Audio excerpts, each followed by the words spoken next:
नमस्ते दोस्तों, मेरे चैनल में आप सभी का कोटि कोटि प्रणाम। आज आए हैं हमारे साथ हमारे बड़े भरा एलविश भाई जी आए हैं। और भाई आज हम करने वाले हैं ध्रुव राठी की वीडियो का पोस्टमार्टम करने वाले हैं भाई, फैक्ट चेक करने वाले हैं कि ये भाई ध्रुव राठी एलविश भाई के होते हुए लोगों को गलत कैसे मैनिपुलेट कर सकता है। गलत मैनिपुलेट करना एलविश भाई के हक में है, एलविश भाई कर सकते हैं। तो लेट्स गो। ओ मेरी टाइपिंग स्पीड है ना क्रेजी। मुझे पता है आप लोग मेरे फैन हो गए होंगे। ओ मैंने सर्च कर रखा है क्या?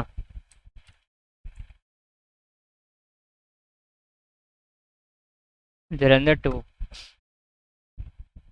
Let's go guys.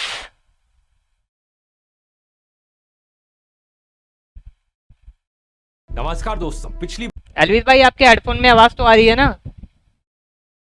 ना है तो बताना मेरे को। एलविश भाई भी ओके चीज लाड लो। बार जब मैंने धुरंधर फिल्म पर वीडियो बनाया था तब मैंने कहा था कि इस फिल्म के डायरेक्टर आदित्य धर बीजेपी के चाटुकार हैं। आज मैं इस चीज के लिए माफी मांगना चाहूंगा। मुझे नहीं लगता दोस्तों कि ये बीजेपी के चाटुकार हैं। अब मुझे लगता है कि ये महाचाटुकार हैं। एलविश भाई सही से आवाज आ रही है ना? पक्का देख लो, बाद में मेरे को मत कहना।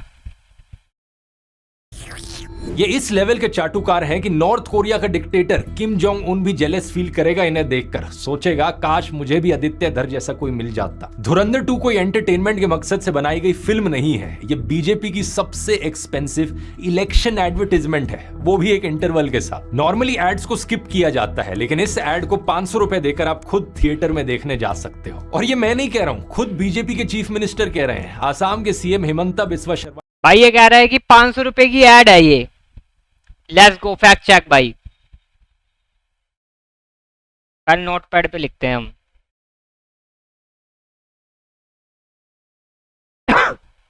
भाई ये ध्रुव राठी कह रहा है कि 500 रुपए की एड है ये। पहले फैक्ट इसका यही गलत है, ये तो मूवी है। अबे एलविश भाई मुझे पता है यार। अरे सारा ये पागल बना रहा है ये। अच्छा एलविश भाई ऐसा है क्या? ये भाई मैंने इसको पहले ही बोला था ये 500 रुपए की ऐड कहेगा, मुझे पहले ही पता था। हाँ एलविश भाई ये तो ऐसा ही है यार, इसे पता नहीं है कुछ। पहली गलती इसकी यही निकल गई, अब देखते हैं आगे, है ना एलविश भाई?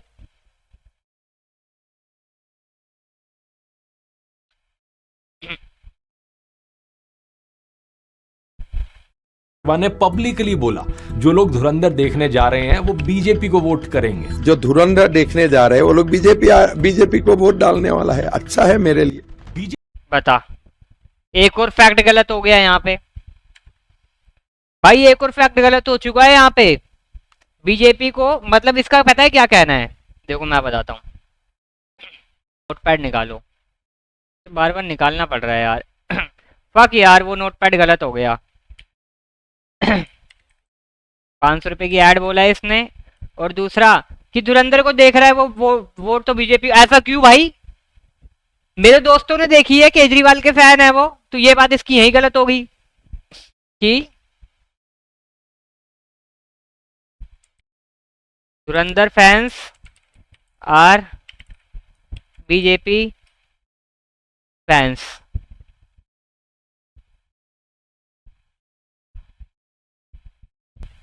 बीजेपी का ऑफिशियल हैंडल खुद फिल्म के गानों को मोदी के प्रमोशनल मटेरियल के तौर पर यूज कर रहा है। अब बात सिर्फ यहीं तक होती तो फिर भी ठीक था, लेकिन इस फिल्म में इतने झूठ भरे हैं, इतने झूठ भरे हैं कि इसके जरिए देश का इतिहास रीराइट करने की कोशिश की जा रही है। एक बड़े स्केल पे लोगों को ब्रेन वॉश करने की कोशिश की जा रही है। और कमाल की बात यह है कि ये उन इवेंट्स को झुठला रही है जो लोगों ने खुद जिए हैं। ऐसा करना ना सिर्फ देश की इंसल्ट है बल्कि सभी देशवासियों का अपमान करना है। और इस सब के पीछे मकसद सिर्फ एक है, नरेंद्र मोदी की एडवर्टाइजमेंट।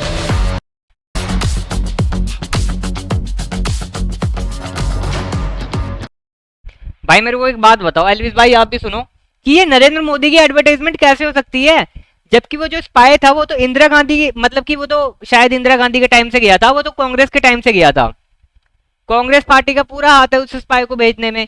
तो फिर ये प्रोपोगंडा कैसे हुई भाई? एक और फैक्ट गलत। मुझे पहले ही पता था भाई। Propaganda propaganda of Modi ji. ये फैक्ट भी गलत है भाई, ये फैक्ट गलत है, मैंने दिखा दिया है आपको, ठीक है।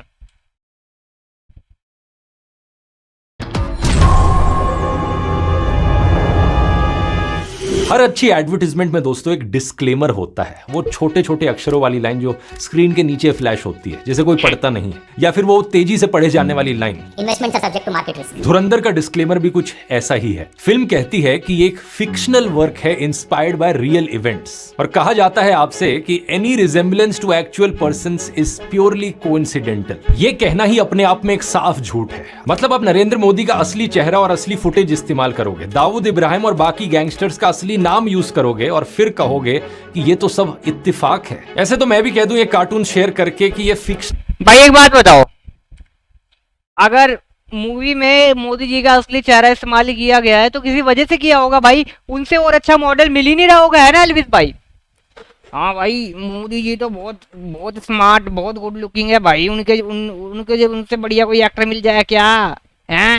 हाँ एल्विस भाई, मैं वही कह रहा हूँ इन लोगों को कि मोदी जी से कोई अच्छा एक्टर आपको मिल जाएगा और अच्छा गुड लुकिंग मॉडल, तो इन्होंने इसी वजह से मोदी जी की क्लिप्स यूज करी हैं ताकि ये दिखा सके कि भाई मोदी जी की टक्कर में नहीं है कोई पर्सनैलिटी में, इसलिए हुआ है ये, इसलिए क्लिप यूज करी है। यार ध्रुव राठी भाई कहाँ से लेके आते हो आप information.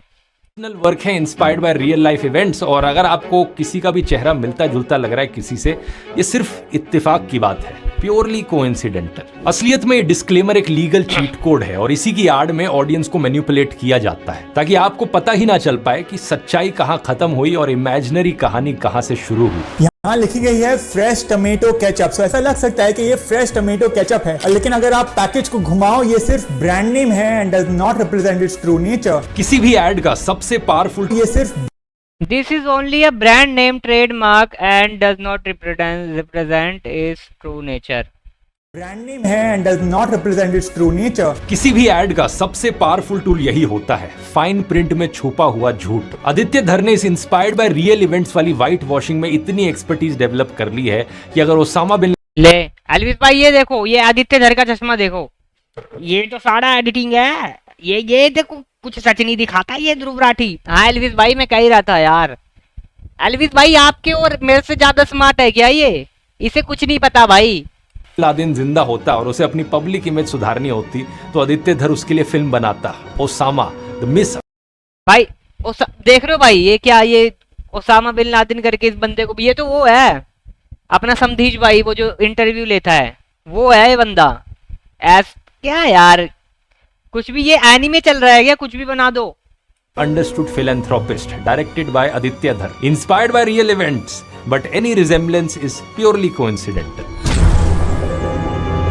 The scene that has nothing to do with the story. हर स्मार्ट एड अपना प्रोडक्ट बेचने से पहले ऑडियंस का मूड सेट करती है। परफ्यूम एड्स में रोमांटिक म्यूजिक बजता है, कार एड्स में खुली सड़कें दिखती हैं, और बीजेपी की इस एड में मुसलमानों को बारबैरिक दिखाया जाता है। फिल्म के शुरू में ही एक सीन है बीजेपी की इस एड में। एल्विस भाई कुछ बोलोगे नहीं क्या आप? अरे भाई मैं कुछ ना बोल रहा भाई, मैं भी पहले बीजेपी करता था, सालों ने स्नेक केस लगवा दिया मुझ पे किसी बड़ी खबर को छुपाने के लिए। अरे एल्विस भाई यार आप क्या बोल रहे हो यार, हिंदू भाई नहीं हो गया एल्विस भाई आप? एल्विस भाई सपोर्ट करो यार, ध्रुव राठी को यार मारो यार एल्विस भाई, ऐसे चलेगा तो फिर यार कैसे फिर अपने सारे भाई एक हो पाएंगे। जहां पाकिस्तान में एक सिख आदमी को फेक ब्लास्फेमी चार्जेस पर जिंदा जला दिया जाता है। मॉब जो वहां मौजूद है वो सर तन से जुदा के नारे लगा रहा हो।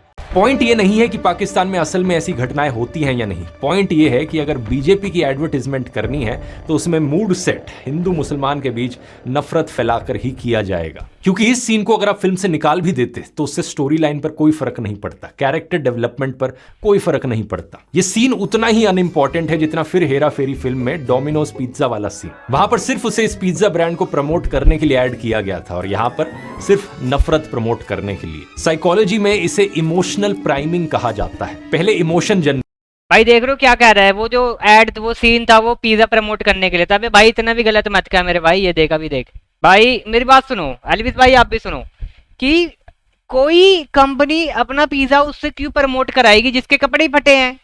ये देखो में डोमिनोज पिज्जा वाला सीन, वहां पर सिर्फ उसे भाई एक और फैक्ट मिल गया हमें, पिज्जा प्रमोट झूठ।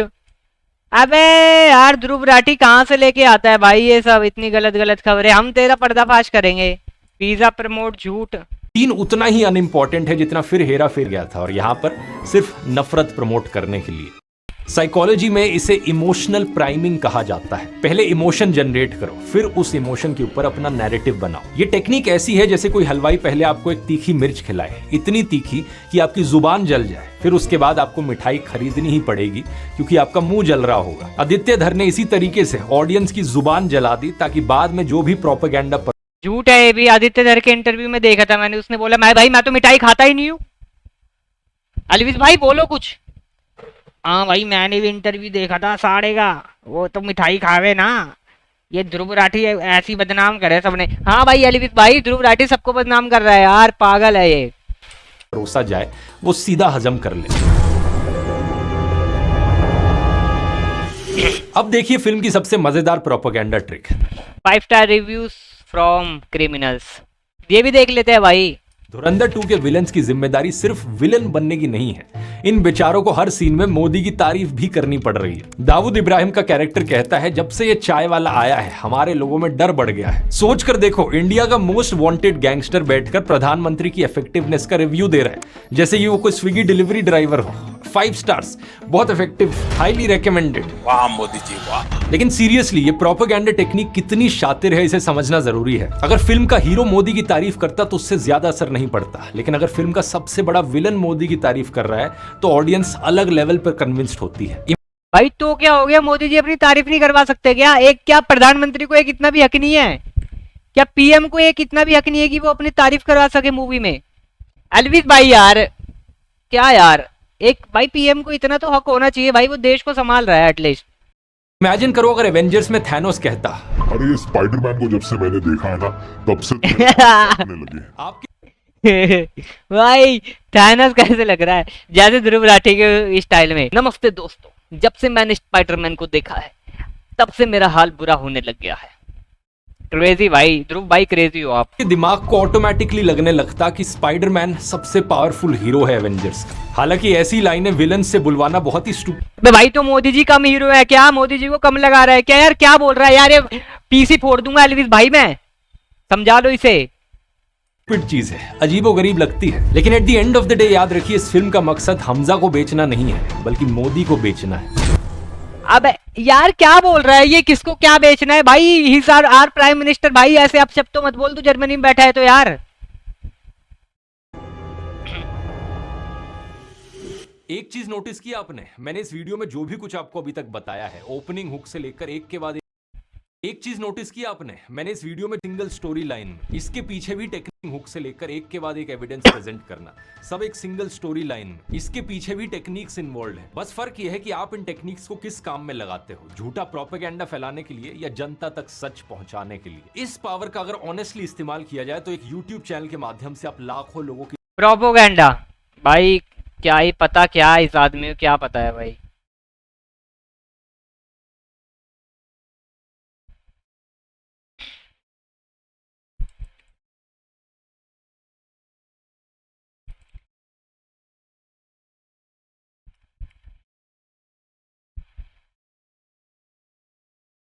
भाई जब यार देख गैंडे ही 3323 बचे हैं हमारी अर्थ पे, हमारी इंडिया में, तो प्रोपोगेंडा कैसे होगा मेरे भाई? भाई ध्रुव राठी को मत मानो, फेक है ये। हमारी वीडियो देखो, हम बताएंगे तुम्हें असली फैक्ट चेक। पता नहीं यार कहां कहां से आ जाते हैं। की जिंदगियां बदल सकते हो। अगर आपने भी कभी सोचा है दोस्तों सोशल मीडिया पर अपना करियर कैसे बनाया जाए, तो मैंने इस पर एक पूरा कोर्स बनाया है, द यूट्यूब ब्लूप्रिंट। ये 7.5 घंटे का एक पूरा सिस्टम है जो आपको A to Z सब कुछ सिखाता है। नीश कैसे ढूंढे, स्क्रिप्ट कैसे लिखे, फोन से वीडियोस को शूट और एडिट कैसे करें, मोनेटाइजेशन के सारे रास्ते, एडसेंस से लेकर ब्रांड डील्स तक। बस भाई तू मोदी जी की बेइज्जती कर करके अपना कोर्स बेच दे, यही है तेरे दिमाग में। मोदी जी के उल्टा सीधा बोल दूं और रीच लिया और कोर्स बेच दूं। अबे भाई सुधर जा ध्रुव राठी यार। और सबसे इंपॉर्टेंट चीज, लोग आपके वीडियोस क्यों देखें, इस चीज को क्रैक कैसे करें। मैंने अपने 12 साल के एक्सपीरियंस में जो भी कुछ सीखा है, इस कोर्स में सब कुछ सिखाया गया है। हजारों लोग इसे ले चुके हैं और इसकी एवरेज रेटिंग 4.9 आउट ऑफ 5 है। सबसे अच्छी बात यह है कि मैं आपको कोई महंगी इक्विपमेंट खरीदने को नहीं कहूंगा, सिर्फ आपका स्मार्टफोन काफी है। ज्वाइन करने का लिंक नीचे डिस्क्रिप्शन में और इस QR कोड में मिल जाएगा और आप में से पहले 1000 लोगों के लिए एक स्पेशल डिस्काउंट, अगर आप कूपन कोड यूज करोगे धर42 DHAR42, तो आपको 42% का डिस्काउंट आगे बढ़ जा, नहीं तो धर दूंगा तेरे में, ठीक है। मिलेगा। जल्दी से जाकर चेकआउट कर सकते हो। एडवर्टाइजमेंट की दुनिया में हर एक एड एजेंसी को क्लाइंट एक ब्रीफ देता है। अच्छी एजेंसीज उस ब्रीफ को सटल तरीके से एग्जीक्यूट करती हैं कि ऑडियंस को पता ना चले कि उन्हें क्या बेचा जा रहा है। लेकिन आदित्य धर की एजेंसी ने इस चीज को सीधे सीधे दिखा दिया। फिल्म में 2014 में नरेंद्र मोदी की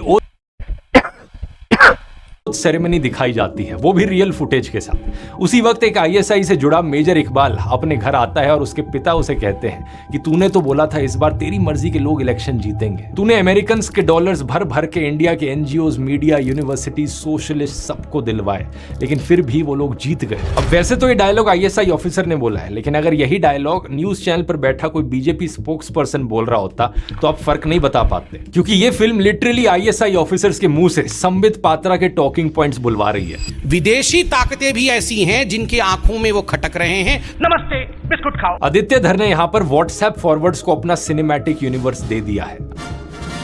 अगर फिल्म के शुरुआत में ये इंस्पायर्ड बाय रियल इवेंट्स की जगह इंस्पायर्ड बाय व्हाट्सएप फॉरवर्ड्स लिखता तो ज्यादा सच होता। इस चीज को देख रहे हो एल्विस भाई, जहाँ से आप मैसेज पढ़ते हो ना, सारी न्यूज वगैरह लेते हो, वहीं उसी के बारे में बता रहा है ये।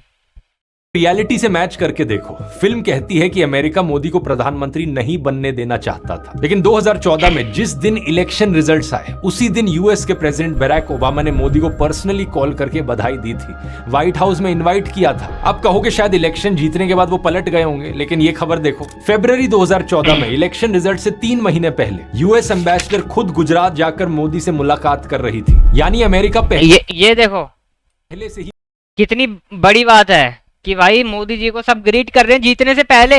बंदों को पहले पता चल जाता है मोदी जी जीतने वाले हैं, और मोदी जी का भी अपना कॉन्फिडेंस है, हाँ भाई हम ही जीतेंगे। ये होती है बिलीफ, मैनिफेस्टेशन। भाई आपको अपने गोल पे कितना भरोसा है, ठीक है।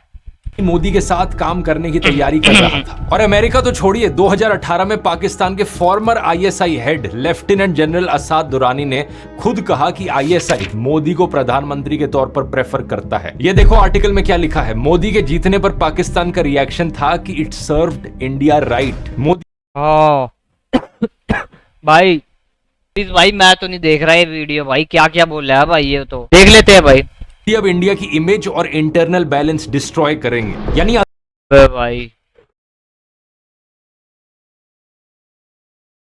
भाई मैं बताता हूं भाई, देख मुझे पता है कि अगर मोदी जी कुछ डिस्ट्रॉय भी करेंगे ना भाई, हमारे लिए करेंगे, हमारे देश के लिए करेंगे, वो हमारी भलाई के लिए करेंगे, कुछ गलत नहीं कर सकते मोदी जी। असल में ISI चीफ ने कहा कि उसे मोदी पसंद है, और फिल्म में क्या दिखाया जा रहा है, ठीक इसका उल्टा। अरे बाप रे, ये तो धोती खोल रहा है। लेकिन इस डायलॉग में सबसे बड़ा प्रोपेगेंडा ये है कि ISI इंडिया की NGOs, मीडिया, यूनिवर्सिटीज और सोशलिस्ट को फंड कर रहा था। ये एग्जैक्टली वही नैरेटिव है जो बीजेपी की सरकार इस्तेमाल करती है सिविल सोसाइटी की आवाज को दबाने के लिए। बीजेपी ने इसी व्हाट्सएप नैरेटिव के बेसिस पर एमनेस्टी इंटरनेशनल इंडिया को 2020 में बंद कर दिया। न्यूज क्लिक के जर्नलिस्ट के घरों पर 2023 में रेड्स करवाई। 2014 के बाद से 20,000 से ज्यादा NGOs के फॉरेन फंडिंग लाइसेंसेस कैंसिल करवाए हैं, जिनमें ग्रीन पीस इंडिया तक भी शामिल है। ये वही NGOs हैं जो आपकी साफ हवा के लिए आवाज उठाते हैं, अरावली हिल्स के लिए आवाज उठाते हैं, हसदेव जंगल के लिए आवाज उठाते हैं। भाई देख रहे हो नेचर, देख रहे हो एल्विस भाई नेचर के लिए क्या क्या बोल रहा है ये भाई। अगर पॉल्यूशन भी हो रहा है वो भी हमारी भलाई के लिए ही हो रहा होगा, कुछ सोचा ही होगा गवर्नमेंट ने भाई कि यहाँ की पॉल्यूशन होगा, वो थोड़े क्या बोलते हैं कुछ पार्टिकल जाएंगे तो भाई एटलीस्ट हमारा लीवर तो मजबूत होगा पॉल्यूशन से। एल्विस भाई आप बताओ जरा। हाँ भाई हमारे लिए कुछ भले के लिए सोचती है सरकार, ये सारा ध्रुव राठी ऐसी है। एल्विस भाई पता नहीं है इन्हें। लेकिन आदित्य धर इस लेवल का आदमी है कि इसने देश के खिलाफ जाते हुए इन सभी NGOs, यूनिवर्सिटीज को बदनाम किया। अरे ये तो छोड़िए, इसने सोशलिस्ट शब्द को ही ISI फंडेड बता दिया, वो शब्द जो भारत के संविधान में लिखा है, इंडियन कॉन्स्टिट्यूशन के प्रीएम्बल में लिखा हुआ है। में लिखा है। ये देखो इंडियन कॉन्स्टिट्यूशन के प्रीएम्बल को बता रहा है ये मेरे भाई, वो हाथ से लिखा गया था, ये तो प्रिंट है। झूठ झूठ, एक और झूठ पकड़ा गया। अबे ध्रुव राठी को कुछ नहीं पता, हम बताते हैं ना। असली सच ये है, इज रिटन बाई हैंड। इसे इतना ही नहीं पता कि कॉन्स्टिट्यूशन हैंड से लिखा गया है, तो प्रिंट वाली चीज दिखा रहा है। सो इलिटरेट भाई, ध्रुव राठी सो इलिटरेट पर्सन यार। इंडियन कॉन्स्टिट्यूशन के प्रीएम्बल में लिखा हुआ है, फॉरेन फंडेड सैंग। भाई वो सिंग होता है यार, इतना पढ़ा लिख। एल्विस भाई आप बोलो यार, अनएजुकेटेड गाय।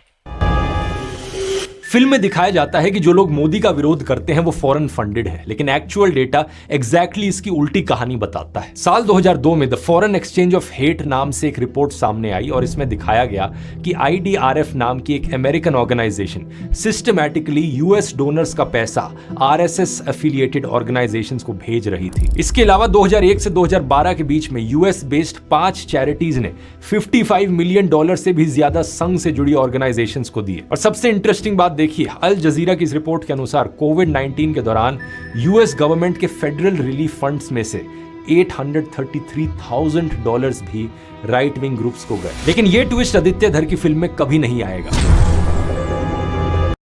भाई अब पता लगेगा डिमोनेटाइजेशन 60,000 करोड़ वर्सेस 43 करोड़ के सबसे बड़े झूठ पर एक ऐसा फैसला जो बीजेपी के खुद के सपोर्टर्स जस्टिफाई नहीं कर पाते, उसे आदित्य धर ने नेशनल सिक्योरिटी मास्टर स्ट्रोक में कन्वर्ट कर दिया। फिल्म में दिखाया जाता है कि पाकिस्तान ने पहले 11,000 करोड़ की फेक करेंसी इंडिया भेजी और दोबारा 60,000 करोड़ की फेक करेंसी भेज रहा था, वो भी यूपी इलेक्शन को फंड करने के लिए। इंटेलिजेंस एजेंसीज ने ये बात प्रधानमंत्री को ब्रीफ करी और प्रधानमंत्री ने देश बचाने के लिए नोटबंदी कर डाली। Feeling proud of our unknown man. Of course मतलब अब पता चलता है इससे कि डिमोनेटाइजेशन क्यों हुई थी, वो भी पता चला। अब वैसे तो भाई इसमें गलत क्या है, सही बात तो है। मोदी जी को जैसे पता चला कि भाई हमारे साथ ऐसा हो रहा है, ले भाई मोदी जी ने तुरंत डिमोनेटाइजेशन कर दिया। भाई इससे ज्यादा दिमाग वाला इंसान और कौन होगा भाई। मोदी जी जो करते हैं भाई हमारे भले के लिए करते हैं। मैं तो कह रहा हूँ पॉल्यूशन भी हो रहा है, मोदी जी ने कुछ सोचा होगा कि कुछ भला ही हो रहा है हमारा। तो आप इस चीज को थोड़ा लॉजिकली सोचोगे तो खुद ही आपको लगेगा कोई सेंस है इस बात का। इतनी छोटी सी चीज के लिए कोई इतना बड़ा एक्शन लेता है क्या? ये तो वही बात हो गई कि घर में चूहे को पकड़ने के लिए आपने अपने पूरे घर को आग से जला दिया। सच बात यह है कि आरबीआई की 2017-18 की एनुअल रिपोर्ट के अनुसार डीमोनेटाइज किए गए 15.41 लाख करोड़ रुपयों में से 15.31 लाख करोड़ रुपीस वापस आ गए थे, यानी कि 99.3% नोट्स बैंकिंग सिस्टम में वापस आ गए थे एक साल के अंदर अंदर। और ये देखिए, आरबीआई ने कहा कि उस साल उन्होंने सिर्फ 43 करोड़ रुपीस की फेक करेंसी डिटेक्ट करी। सिर्फ 43 करोड़ रुपीस, यानी कि फिल्म में दिखाए हुए 60,000 करोड़ रुपए, 11,000 करोड़ रुपए, ये सिर्फ आदित्य धर की बनावटी कहानियां हैं। National bureau of economic research की स्टडी के अनुसार डीमोनेटाइजेशन ने इंडिया की इकोनॉमिक एक्टिविटी को नवंबर-दिसंबर 2016 में कम से कम 3 परसेंटेज पॉइंट्स कम कर दिया। इंडिया के जीडीपी पर इसका बहुत बुरा असर पड़ा, जिसका इंपैक्ट अगले कई सालों तक दिखता रहा। एटीएम लाइंस और कैश क्राइसिस की वजह से कम 80 से ज्यादा लोग मारे गए। कोई बैंक्स के बाहर लाइन में खड़ा खड़ा गिरकर मर गया, तो कोई एटीएम के पास हार्ट अटैक से मर गया। बैंक एम्प्लॉयज ओवरवर्क से मारे गए, कोई हॉस्पिटल में इलाज नहीं करवा पाया क्योंकि कैश नहीं था। बाहर आने के कारण इन्होंने डॉक्टरों के पास दिखाया, लेकिन कोई भी डॉक्टर 500-1000 के नोट देख करके किसी ने भी कोई ट्रीटमेंट नहीं करा। ये सब लोगों ने अपनी आंखों से होते हुए देखा। बीजेपी के कट्टर सपोर्टर्स भी इसे डिफेंड नहीं कर पाते और आदित्य धर इसे अपने पौपा की महानता बता रहे हैं। सच बात तो यह है कि अगर सही इसे डिफेंड नहीं कर पाते और आदित्य धर इसे अपने पौपा की महानता बता रहे हैं। सच हाँ, तो ये भी कॉमेडियन भाई। एल्विस भाई देख रहे हो? सच बात तो यह है कि अगर सही में मोदी ने इस कारण से नोटबंदी करी होती तो इसका क्रेडिट लेने सबसे पहले वो आगे खड़े होते। मतलब सोचकर देखो, जिस इंसान ने वॉर नहीं रुकवाई वो वॉर रुकवाने का क्रेडिट ले रहा है। वॉर रुकवा दी पापा। जो इंसान पुलवामा के शहीद जवानों के नाम पर वोट मांग रहा है वो इस चीज के लिए क्रेडिट ना ले, ऐसा हो सकता है क्या? मैं मेरे फर्स्ट टाइम वोटर से कहना चाहता हूं कि आपका पहला वोट पुलवामा में जो वीर शहीद हुए, उन वीर शहीदों के नाम आपका वोट समर्पित हो सकता है क्या?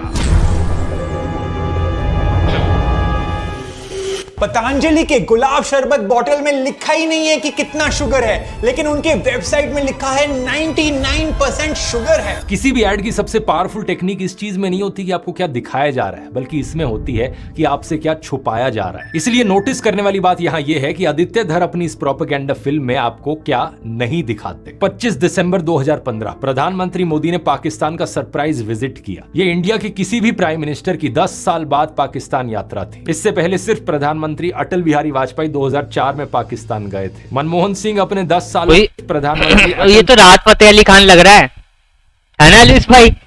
बिहारी वाजपेयी 2004 में पाकिस्तान गए थे। मनमोहन सिंह अपने 10 सालों के कार्यकाल में कभी पाकिस्तान नहीं गए। नवाज शरीफ के घर पर दोनों लीडर्स ने करीब 90 मिनट बैठक की और साथ में खाना खाया। फिल्म में ये आपको नहीं दिखाया गया है क्योंकि ये फिल्म के नैरेटिव के खिलाफ जाता है। जो प्रोडक्ट आपको बेचने की कोशिश की जा रही है उस प्रोडक्ट के खिलाफ जाता है। इसी विजिट के 8 दिन बाद 2 जनवरी 2016 को पठानकोट एयरफोर्स स्टेशन पर टेरर अटैक होता है। पाकिस्तान से आए आतंकवादियों ने इंडियन आर्मी की यूनिफॉर्म्स पहनकर बेस पर हमला किया। 7 इंडियन सिक्योरिटी पर्सनल शहीद होते हैं। ये कहानी भी आपको फिल्म में नहीं थी। इसी तरीके से है फरवरी 2019 में पुलवामा हमला। 40 से ज्यादा सीआरपीएफ के जवान शहीद हुए। एनएसए अजीत डोभाल, जिन पर फिल्म का मेन कैरेक्टर बेस्ड है, 2019 में ये एनएसए थे। 11 इंटेलिजेंस इनपुट्स आ चुके थे कि कुछ होने वाला है, लेकिन एक्शन नहीं लिया गया। ये सब आपको इसलिए नहीं दिखाया जाएगा क्योंकि आप प्रोडक्ट खरीदोगे ही नहीं ऐड देखने के बाद। अब सोचकर देखो, अगर कोई भी फिल्म मेकर यही सेम झूठ बोल रहा है, इसे कुछ नहीं पता भाई। फैक्ट चेक हमने पहले ही कर दिए। टेक्निक्स का इस्तेमाल नरेंद्र मोदी के खिलाफ इस्तेमाल करे तो क्या होगा। गलवान की रियल फुटेज आपको दिखाई जाती है, जहां 2020 में चाइना ने 20 इंडियन सोल्जर्स को मारा। फॉर्मर आर्मी चीफ की किताब का रियल कोट इस्तेमाल किया जाता है। प्रधानमंत्री ने आर्मी चीफ को क्लियर ऑर्डर्स देने की बजाय कहा, जो उचित समझो वो करो। प्रधानमंत्री का ऑल पार्टी मीटिंग वाला स्टेटमेंट दिखाया जाता है, ना कोई घुसा है। और फिर ये दिखाया जाता है कि ये स्टेटमेंट ऑफिशियल वीडियो से हटवा दिया गया। इस सारे सच के बीच में अब थोड़ा सा झूठ घोल दो। कहो कि चाइना के साथ सीक्रेट डील हुई थी बीजेपी की। कह दो कि इलेक्टोरल बॉन्ड्स के जरिए इन्हें फॉरेन फंडिंग मिली थी देश के खिलाफ जाने के लिए, और बाद में इंस्पायर्ड बाय रियल इवेंट्स का डिस्क्लेमर लगा दो। मैं यहाँ भाई ये कितने बड़े बड़े इल्जाम लगा रहा है भाई, सो सैड। इलेक्शन कमीशन और सुप्रीम कोर्ट से सवाल करना चाहूंगा, क्या देश में इस तरीके की फिल्में बनाना अलाउड है जहां पर किसी नेशनल पॉलिटिकल पार्टी को एंटी नेशनल दिखा दिया जाए? क्या ऐसा कंटेंट बनाना अलाउड है जहां पर आप सच के साथ झूठ घोल दो किसी पॉलिटिकल लीडर को प्रमोट करने के लिए और किसी दूसरे को बदनाम करने के लिए? अगर अलाउड है तो हैरान मत होना अगर फ्यूचर में इन्हीं टेक्निक्स का इस्तेमाल करके कोई फिल्म या कोई कंटेंट सोशल मीडिया पर बीजेपी को देशद्रोही घोषित कर दे। Custodial killing in premium packaging. अब आते हैं इस ऐड के सबसे डिस्टर्बिंग सीन पर, और ये जेन्युइनली डिस्टर्बिंग है क्योंकि ये रियल लोगों की रियल मौत को एंटरटेनमेंट की तरह पेश करता है। फिल्म में आतिक अहमद पर बेस्ड आतिफ अहमद का कैरेक्टर जेल से बाहर आता है, मीडिया को इंटरव्यू दे रहा है और तभी उसे गोली मार दी जाती है। और तो और फिल्म का कैरेक्टर मेजर इकबाल इसे पाकिस्तान में टीवी पर बैठकर लाइव देखता है, एक क्लीन इंटेलिजेंस ऑपरेशन। अब रियल लाइफ में क्या हुआ था? 15 अप्रैल 2023 को आतिक अहमद और उनके भाई अशरफ को पुलिस कस्टडी में लाइव टेलीविजन पर जर्नलिस्ट बनकर आए 3 हमलावरों ने गोली मार दी थी। आतिक अहमद ने कई दिन पहले सुप्रीम कोर्ट में पिटीशन दायर की थी कि उसे फेक इनकाउंटर में मारा जाएगा, और ऐसा जब एक्चुअली में हुआ तो ये साफ तौर पर यूपी गवर्नमेंट का लॉ एंड ऑर्डर फेलियर दिखाता है। अब यकीन नहीं करोगे दोस्तों, पार्लियामेंट में, लोकसभा में नरेंद्र मोदी, अमित शाह और ओम बिरला ने उन्हें श्रद्धांजलि दी थी। श्री आतिक अहमद का निधन 15 अप्रैल 2023 को 60 वर्ष की आयु में प्रयागराज में हुआ। अब ये सभा दिवंगत आत्माओं में के प्रति मौन रहेगी। अगर ये एक इंटेलिजेंस ऑपरेशन था तो पार्लियामेंट में ट्रिब्यूट क्यों दिया गया? यहीं पर आदित्य धर की पीक डिटेलिंग की पीक डिटेल निकल जाती है। फिल्म में मेजर इकबाल 2023 की हत्या को टीवी पर बैठकर देख रहा है, लेकिन भाई हम नहीं देख रहे। अब इसके आगे कुछ भी झूठ बोले जा रहा है ये यार हमारे खिलाफ, इसे कुछ नहीं पता। बंद करो भाई ये स्ट्रीमिंग वीडियो वगैरह, झूठा है, इसे कुछ नहीं पता। सबसे मेन मैंने 5 पॉइंट आपको गिनवा दिए कि 500 रुपए की ऐड नहीं है मूवी में बहुत पैसे लगे हैं। और धुरंधर मेरे दोस्तों ने देखे हैं, धुरंधर कुछ दोस्त केजरीवाल के सपोर्टर हैं, तो आप उन्हें बीजेपी सपोर्टर नहीं कह सकते, यहीं पर पता चल गया भाई।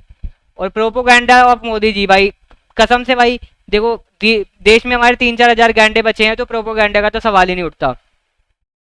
और पिज्जा प्रमोट करने का झूठ मैंने तुम्हें बता दिया कि फटे हुए कपड़े में तो कोई पिज्जा प्रमोट करेगा नहीं। और इंडियन कॉन्स्टिट्यूशन तो भाई हाथ से लिखा गया था, अब फेक है यार। एलविश भाई कुछ बोलना चाहोगे? अरे सारे अनएजुकेटेड है ये लोग जो ध्रुव राठी के फैन है। हाँ भाई मेरे को पता ही है सारे अनएजुकेटेड है, क्या करे भाई, हम सबको तो नहीं समझा सकते। ओके एलविश भाई चलते हैं, अब नेक्स्ट वीडियो में मिलते हैं अपन लोग। हाँ